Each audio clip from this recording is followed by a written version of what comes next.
La ciudad de Jerusalén comenzaba a quedarse en silencio.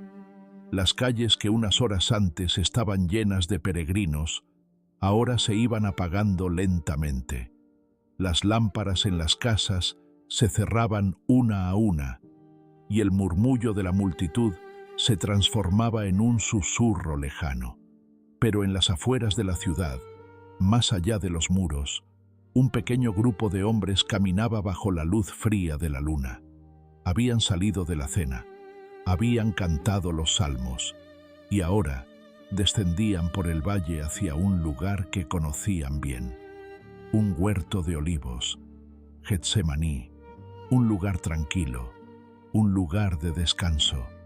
Pero esa noche no sería una noche tranquila, porque mientras ellos caminaban en silencio, el destino de la historia estaba acercándose. Si valoras este tipo de contenido, te invito a suscribirte.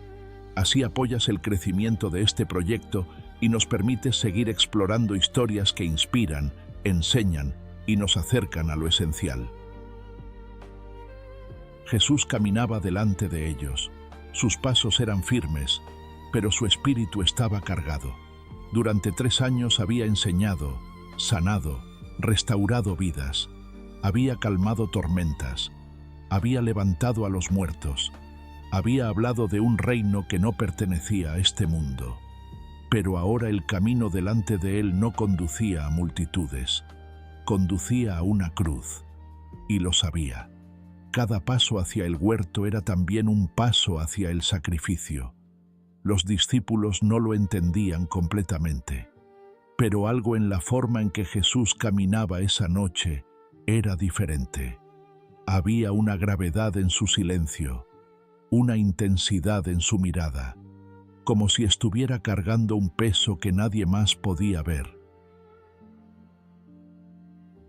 Getsemaní era un lugar sencillo, un pequeño huerto lleno de olivos antiguos. Los troncos retorcidos de aquellos árboles habían visto muchas generaciones pasar. Allí se prensaban aceitunas para extraer aceite. Era un lugar de presión, un lugar donde la fruta era aplastada para liberar lo que llevaba dentro. Y esa noche, el corazón de Jesús también sería prensado. Cuando llegaron al huerto, Jesús se detuvo, miró a sus discípulos y dijo con voz tranquila: «Sentad aquí, mientras yo voy a orar». Pero no todos se quedaron. Tomó consigo a 3 de ellos, Pedro, Jacobo, Juan, los mismos que habían visto momentos únicos de su vida, los mismos que ahora serían testigos de su lucha más profunda. A medida que avanzaban entre los árboles, el silencio se hacía más pesado. Jesús se detuvo, y entonces dijo palabras que revelaban su interior. «Mi alma está profundamente triste, hasta la muerte». No era una metáfora, era una confesión. El Hijo de Dios, que había enfrentado multitudes hostiles y demonios, ahora expresaba una angustia que parecía atravesarlo por completo. Les pidió algo simple: «Quedaos aquí y velad conmigo». No les pidió que lucharan, no les pidió que defendieran nada, solo que permanecieran despiertos, solo que estuvieran presentes. Pero incluso esa pequeña petición resultaría demasiado difícil. Jesús avanzó unos pasos más. La distancia era corta, pero el momento era inmenso. Se arrodilló, luego se inclinó hasta tocar la tierra con su rostro y comenzó a orar. La noche estaba en silencio. Los olivos se movían suavemente con el viento, y en medio de ese silencio, una oración atravesaba la oscuridad. «Padre, si es posible, que pase de mí esta copa». La copa. La imagen de la copa en las Escrituras representaba el sufrimiento, el juicio, el peso de algo que debía ser bebido hasta el final. Jesús no estaba huyendo del dolor físico, estaba enfrentando algo mucho más profundo: el peso del pecado, el abandono, la separación. Y aún así, Su oración no terminó allí. Pero no se haga mi voluntad, sino la tuya. En esa frase se encontraba la decisión más pesada de la historia. Después de orar, Jesús regresó hacia los discípulos, pero al acercarse, encontró algo que seguramente le dolió. Estaban dormidos. Pedro, que había prometido dar su vida. Jacobo y Juan, que habían sido testigos de tantos milagros. Dormidos.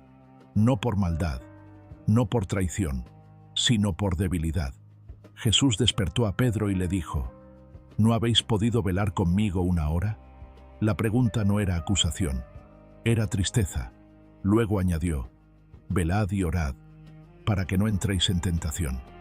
Porque el espíritu puede estar dispuesto, pero la carne es débil. Jesús volvió a alejarse. La oración continuó. La lucha no había terminado. El peso seguía presente. Padre, si esta copa no puede pasar sin que yo la beba, hágase tu voluntad. No era resignación, era entrega. En ese momento invisible, en ese huerto silencioso, el destino de la redención estaba siendo aceptado. Nadie en Jerusalén lo veía. Ningún ejército lo registraba. Pero el universo entero estaba pendiente de esa decisión. Cuando regresó nuevamente a sus discípulos, los encontró otra vez dormidos. Sus ojos estaban cargados de sueño. El cansancio había vencido su voluntad. Jesús no los reprendió duramente. Sabía que pronto enfrentarían algo que los superaría, así que los dejó.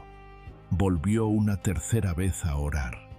Y allí, en la oscuridad del huerto, se libró una batalla que no se peleó con espadas, una batalla interior, una batalla espiritual, una batalla de obediencia.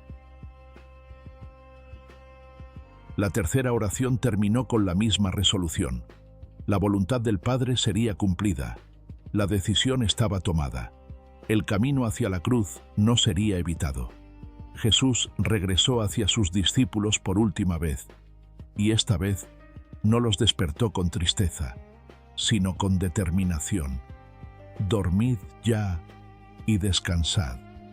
Pero inmediatamente añadió: basta, ha llegado la hora. En la distancia comenzaban a verse luces, antorchas moviéndose entre los árboles. La noche silenciosa estaba a punto de romperse. El sonido de pasos comenzó a acercarse, metal contra metal, armas, soldados, y al frente de ellos, una figura conocida, Judas, el discípulo que había salido de la cena horas antes, el que conocía ese lugar, el que sabía exactamente dónde encontrar a Jesús. La traición no llegaba como una sorpresa, llegaba como el cumplimiento de una decisión ya tomada. Los discípulos se levantaron confundidos. El miedo comenzó a aparecer en sus rostros. Pero Jesús no retrocedió, no huyó, no buscó esconderse entre los árboles. Simplemente se quedó allí, esperando. Judas se acercó. La señal había sido acordada. El que yo bese, ese es. Se acercó al maestro y dijo: Rabí. Luego lo besó. Un gesto de afecto, convertido en instrumento de traición. Jesús respondió con una pregunta que atravesaba el momento. Amigo, ¿a qué vienes? No hubo gritos, no hubo violencia, solo una verdad dolorosa. La traición ya se había consumado. Los soldados avanzaron, tomaron a Jesús. Pedro reaccionó, sacó una espada y atacó a uno de los siervos del sumo sacerdote. Pero Jesús detuvo todo. Vuelve tu espada a su lugar, porque el camino que había aceptado en oración no sería evitado con violencia. El sacrificio debía continuar. El maestro que horas antes había partido el pan, ahora comenzaba el camino hacia la cruz.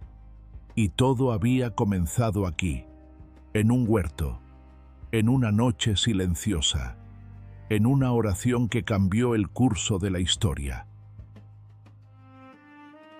En Getsemaní no se escucharon multitudes, no hubo discursos públicos, no hubo milagros visibles, pero allí ocurrió algo más grande.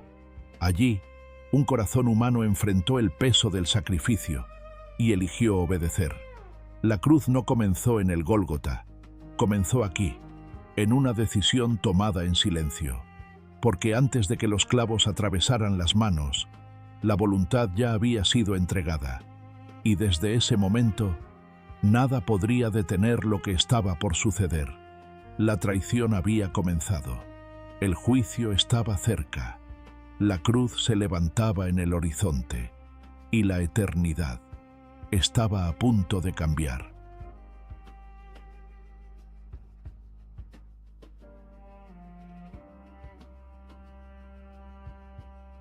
La Biblia es una sola historia, y en el centro de todo está Jesús. Cuéntanos en los comentarios qué parte de esta historia tocó más tu corazón.